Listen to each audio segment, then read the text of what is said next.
Greetings, party people. I'm Kevin, and 7KSW, and I'm excited to show you the roster portion of the GLAARG sheet, GLAARG spreadsheet many of us use for remote sessions. This was originally made by Connor, KT9LSV, and I've made a few modifications to fit the needs of my team and the laziness of myself. So this will be specifically how we use it at my team, at my sessions. However, many other teams, other remote testing teams that also use a spreadsheet, use it quite similarly. So when you first join a session, somebody likely in the main room will send you a link to the spreadsheet. We are generally pretty careful about making sure that only the VEs at the session get access to the spreadsheet. Since there is a fair amount of personal information we don't want anyone getting. So if you happen to be sending the link to somebody else who needs it, make sure that there are no applicants or people who are not at the session able to access the link wherever you send it. So when you first open up click on the link and open up the spreadsheet, you will see this.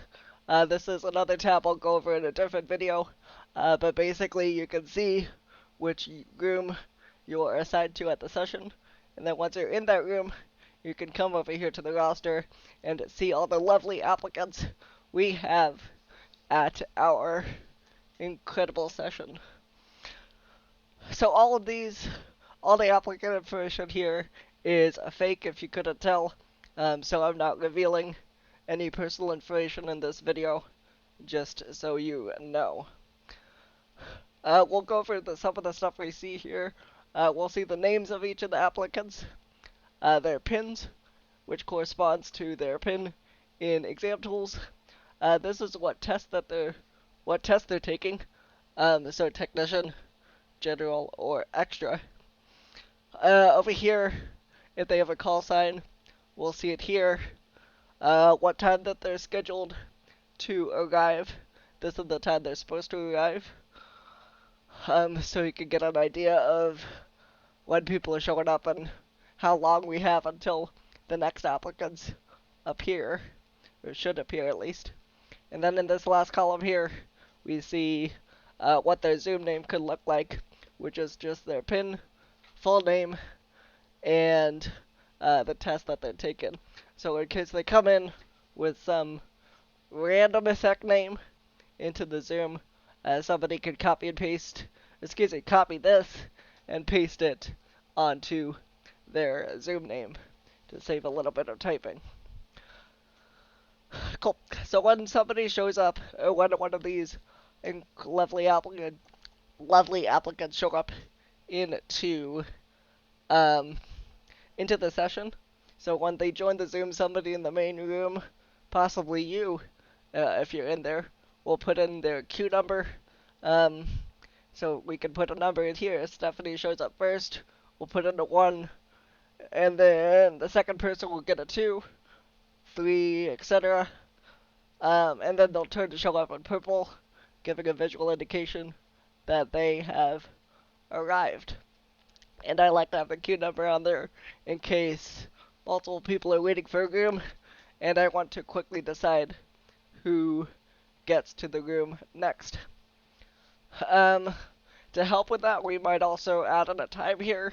So you can do, on a Mac, you can do Command Shift semicolon or Control Shift semicolon on Windows and put the time that they showed up in this column. Boom. And that way, if a bunch of applicants are waiting for the next room to be available, you can look in here and see exactly who's next, as well as how long they've been waiting for their testing room. Cool. And as well, on this column next up, we will put in any significant information about that applicant. If they have a different name that they prefer, or a nickname, or if they're testing on their phone, or if they show up on Zoom and their kids are running around the house, and we want to give the room a heads up about that, or if they're testing at a McDonald's, which we have seen, we could quickly type that in under this column, and that way we could easily let the testing room know whatever might be happening with that applicant. And then next up, they will actually go to their testing room, and we will put, if they're going to room 1, we'll put a 1 in there. Let's say if you're in room 1, and Stephanie shows up in room 1, and nobody has put the 1. I know this is a lot of 1s, but bear with me. If nobody put a 1 here, you could go in here and put a 1. Or, let's say, Edith has a 2, and they show up in your room for whatever reason. However, you're in room 1, you can go in here and say, oh, Edith showed up here, but they're supposed to be in room 2, so we should get them to room 2 or let them know that they are in the wrong room. Boom. And then if everybody's in their rooms, it'll look like this. We can check some more people in here. Let's see if I know how to count. It does get a little bit tricky after a while. Boom. So again, let's say that you're in room 1 with Stephanie. You don't have to do too much else aside from checking the notes. Well, this is assuming that you are in charge of the spreadsheet.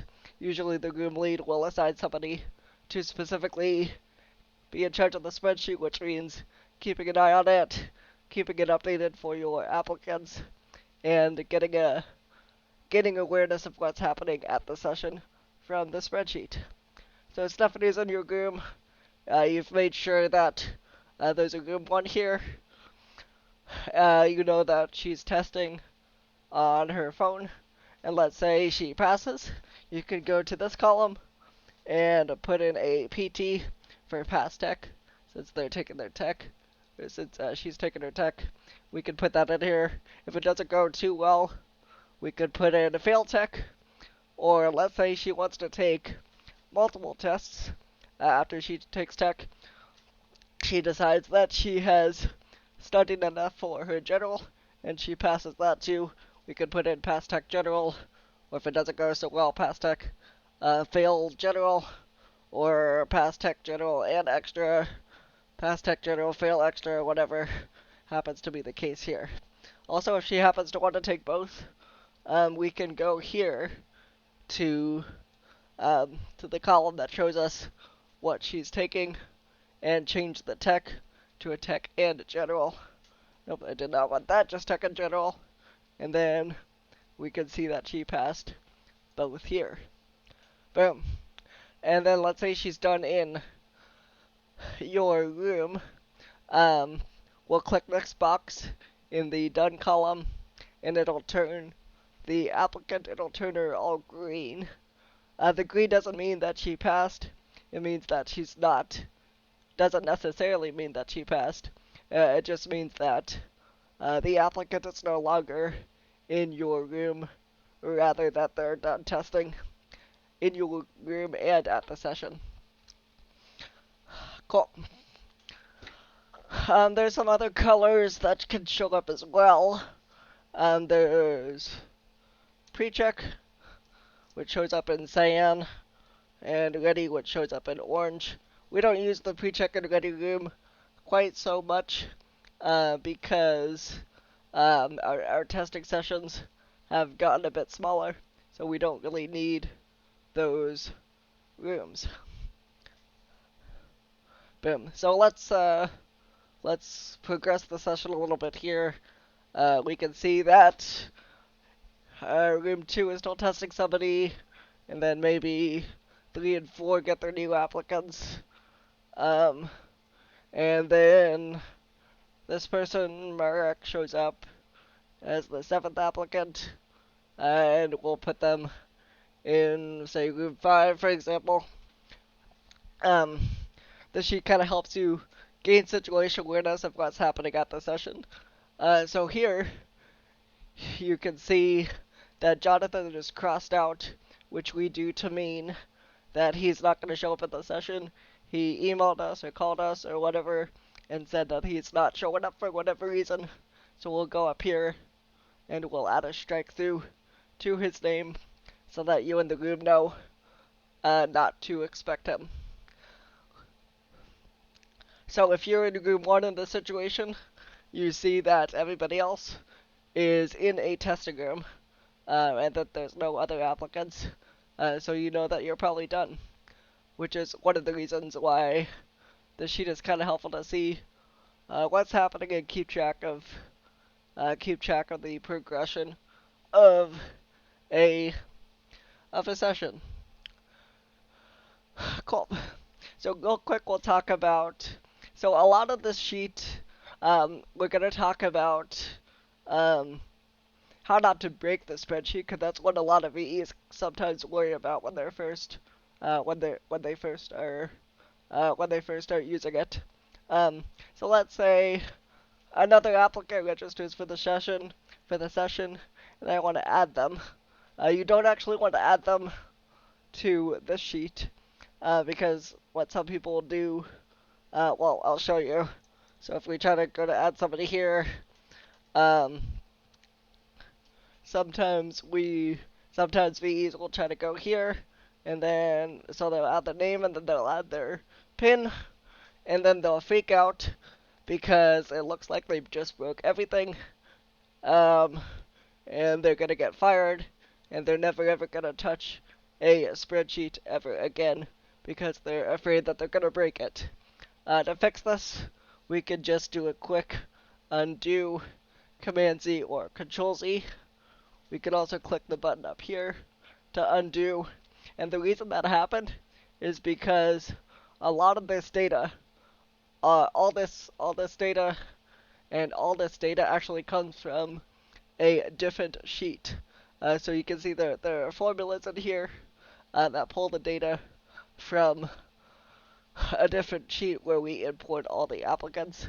And by putting something in this column, we basically interfered with the formula that's up here, and it looks like it made it well, I guess it kind of did break everything.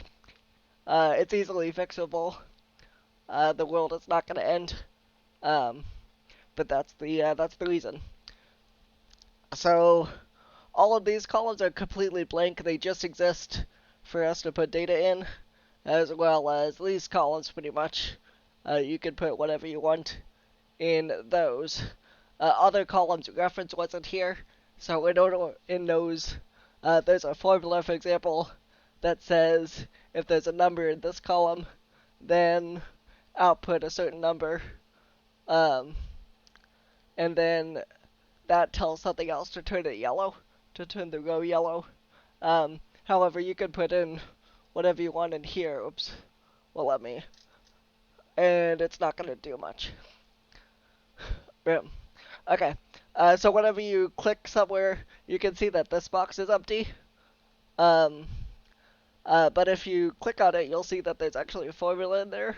So we probably don't want to mess with that unless we know exactly what that formula is doing and that it's safe to override. For example, once again, this column is perfectly safe to override, even though we have formulas in here. Yeah, okay. And then again, if you break anything, I've broken several things. Sometimes I need to ask Connor for assistance, because I have no clue what I did. However, the undo key is your friend, and don't stress too much. Well, don't really stress at all about messing something up. Cool. Well, I hope I made you all. I hope I made you all more comfortable in using the spreadsheet and made it seem a little bit more helpful to you at any of our sessions, any of our remote sessions that actually use the spreadsheet. Let me know if you have any questions, and don't forget to have fun.